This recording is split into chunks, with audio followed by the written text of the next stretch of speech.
में वहाँ एक 2 साल के मासूम बच्चे की जान चला जाता है। हर कार्यालय में अभी चाय पानी की बात दिन ब दिन बढ़ते चले जा रहे हैं। सर, चाय पानी शब्द कैसे आ गया? नमस्कार, आप देख रहे द इंटरव्यू सुखेन मंडल के साथ। आज झारखंड के 25 साल हो चुके हैं और झारखंड के जनता बहुत सारे मूलभूत सुविधाओं से वंचित है। तो चलिए, आज हमारे साथ जुड़े हैं नाला विधानसभा के भाजपा पूर्व प्रत्याशी सह भाजपा के कद्दावर नेता माननीय माधव चंद्र महतो सर जी। चलिए उनसे ही जुड़ते हैं। नमस्कार सर, सबसे पहले आपको हमारे चैनल में सर द इंटरव्यू में बहुत बहुत स्वागत। चलिए, आपको और आपके चैनल के माध्यम से जुड़े हुए तमाम दर्शकों को भी मेरे तरफ से बहुत बहुत शुभकामना और धन्यवाद। सर, मूल रूप से आज का इंटरव्यू झारखंड 2000 से 2025 साल झारखंड हो गए हैं। तो इसमें अभी सर बहुत सारे आम पब्लिक बहुत सारे मूलभूत सुविधाओं से वंचित है। मूल रूप से स्वास्थ्य सेवा। कुछ दिन पहले कुंडहित में एक युवक को सांप काटता है, उसको हॉस्पिटल लेके जाया जाता है, वहाँ डॉक्टर की अनुपस्थिति पाया जाता है। और हाल ही 2 दिन पहले सर नाला की सीएससी सेंटर में एक सड़क दुर्घटना में 3 लोग घायल होते हैं, उनको लेके जाते हैं डॉक्टर की अनुपस्थिति में, वहाँ एक 2 साल के मासूम बच्चे की जान चला जाता है। तो ऐसे में आम लोग बहुत परेशान हैं और उनको मूलभूत सुविधाओं से बहुत दिन से वंचित रखा जा रहा है। झारखंड में 25 साल हो गया। सर, इस विषय में आप थोड़ा प्रकाश डालिए। देखिए, 25 साल झारखंड का पूरी होने वाली है। 25 साल एक तरह से कहिए कि कंप्लीट हो रहा है। और जिस मानस से, जिस उद्देश्य से झारखंड अलग हुआ था, मुझे लगता है कि वो सुविधाएं, वो मूलभूत चीजें आज भी मुंह बाए खड़ी है। बुनियादी चीजों पर हम अगर विचार करें तो स्वास्थ्य सेवा, शिक्षा, यातायात, गुड गवर्नेंस, ये कुछ ही चीजें होती है जो जनता को चाहिए होता है। और निश्चित तौर पर एक लंबे समय के बाद झारखंड अलग हुआ, एक लंबी संघर्ष की कहानी है।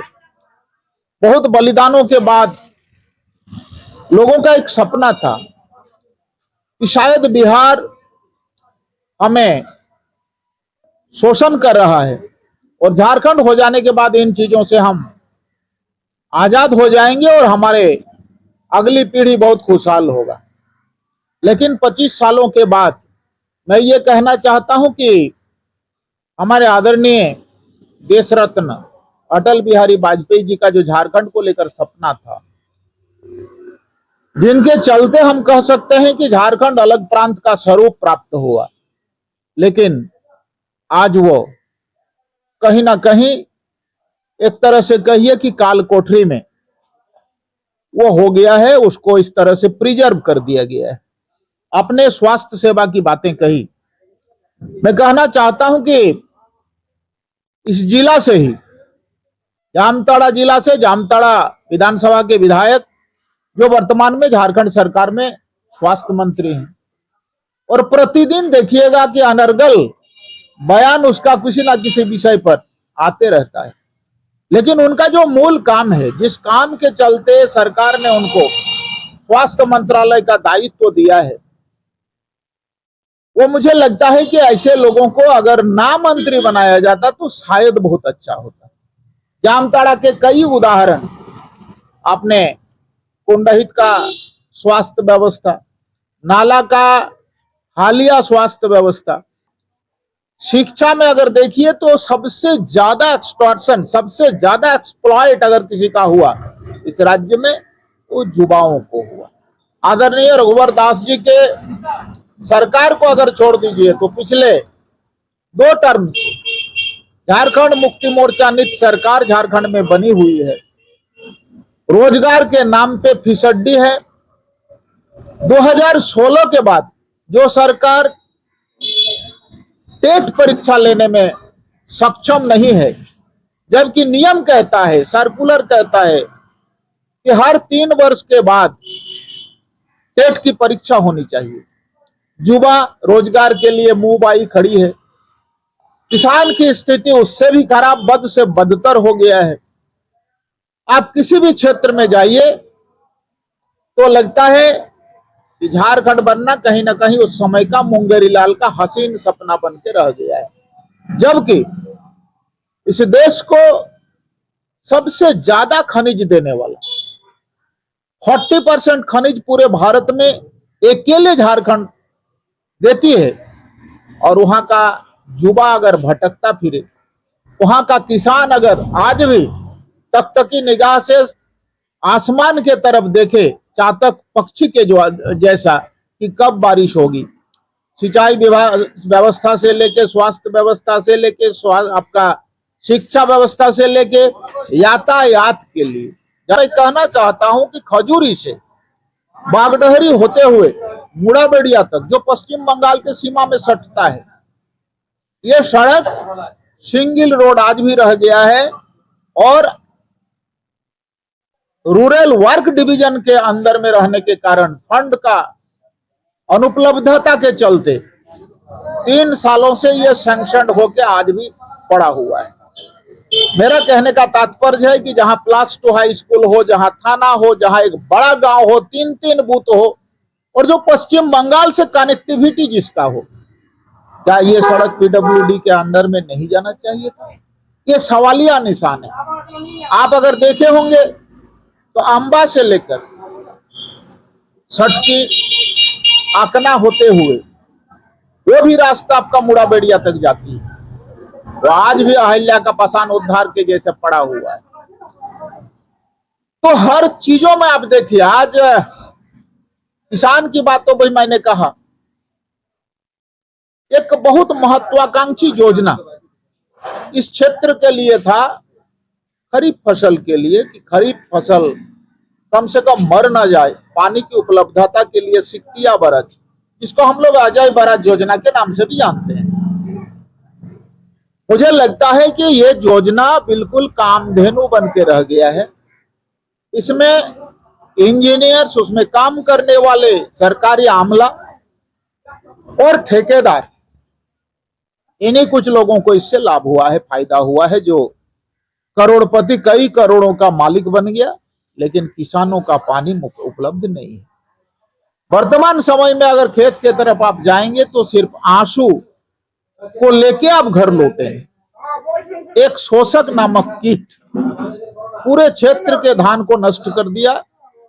और मैं आपके चैनल के माध्यम से सरकार से ये मांग करता हूं कि प्राकृतिक आपदा के रूप में इसको लाकर और अविलंब एक एसआईटी गठित करके, और किसानों में कितना हानि हुआ इन चीजों को लेकर एक देना चाहिए, मुआवजा का डिक्लेयर करना चाहिए। आपने पूछा है कि 25 साल के इस कालखंड में हमने क्या खोया और क्या हमें मिला।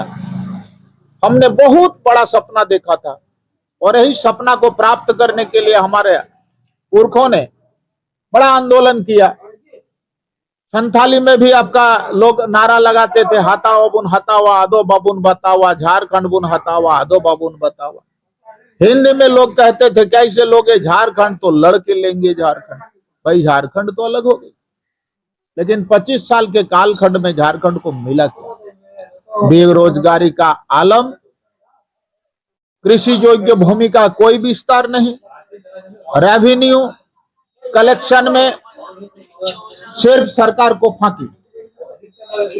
आप अगर देखेंगे तो पूरे राज्य के अंदर में आज के तारीख में अगर कुछ हो रहा है तो सिर्फ बालू, कोयला, गिट्टी पत्थर और पेड़ का कटाव के अलावे वो सरकार जो जल, जंगल और जमीन के नाम पर सरकार बनाती है, आप देखिएगा ये जंगल को भी काट रहा है, जमीन को भी लूट रहा है। उसमें जो खनिज, माइक्रो मिनरल्स जो होते हैं, इन चीजों का लूट के अलावे इस सरकार ने कुछ नहीं किया।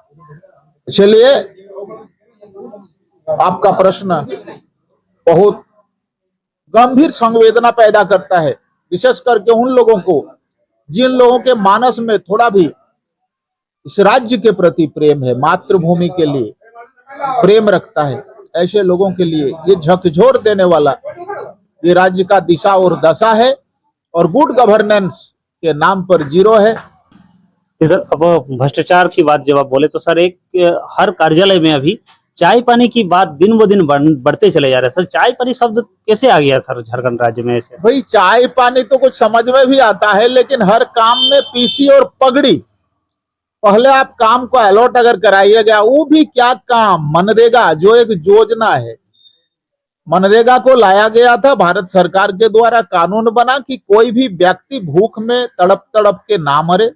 इसीलिए हर परिश्रमी आदमी जो श्रम करता है, ऐसे लोगों को 100 दिनों का रोजगार गारंटी, माने 100 दिन उनको काम मिले, सरकारी काम। इसके लिए ये कानून इसको बनाया गया था, लेकिन इस कानून की धज्जियां उड़ाते हुए इन लोगों ने इसको पीसी पगड़ी का योजना बना के रख दिया है। और भ्रष्टाचार बेलगाम है। दरअसल भ्रष्टाचार पर लगाम कौन लगाया हुआ है?